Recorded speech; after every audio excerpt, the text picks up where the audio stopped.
আজকে আমি কথা বলবো নুসরাত রিপার লেখা দ্বিধা কিংবা হারিয়ে যাওয়ার গল্প নিয়ে। এখানে কণ্ঠ দিয়েছি আমি, সুস্মিতা ঘাগরা সহ আরও অনেক ভয়েস আর্টিস্ট। সমাজে আমরা বিভিন্ন ধরনের লোক বসবাস করি এবং আমাদের একজনের জীবন আরেকজনের থেকে অনেকটা ভিন্ন হয়ে থাকে। প্রাত্যহিক এই জীবনে আমরা বিভিন্ন ধরনের বাস্তবতার সম্মুখীন হই এবং এই বাস্তবতাগুলো খুবই ভিন্ন হয়ে থাকে, তবে কোথাও যেন যোগসূত্র আমাদের এক জায়গাতে এসে মিলে যায়।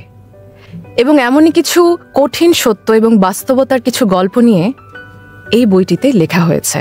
জীবনের তাগিদে কিভাবে একটি মেয়ে গ্রাম থেকে শহরে ছুটে আসলো এবং কর্পোরেট একজন কর্মজীবী কিভাবে যান্ত্রিকতার মধ্যে হারিয়ে গেল, যেখানে সে তার ভূমিষ্ঠ হওয়া সন্তানকে দেখতে পেল না। এমনই কিছু কঠিন সত্য এই বইয়ে লেখা হয়েছে। হতে পারে সেটা আপনার গল্প কিংবা আমার গল্প। শুনতে টিউন করুন কাব্যিকে। কাব্যিক, যেখানে শব্দেরা জীবন্ত।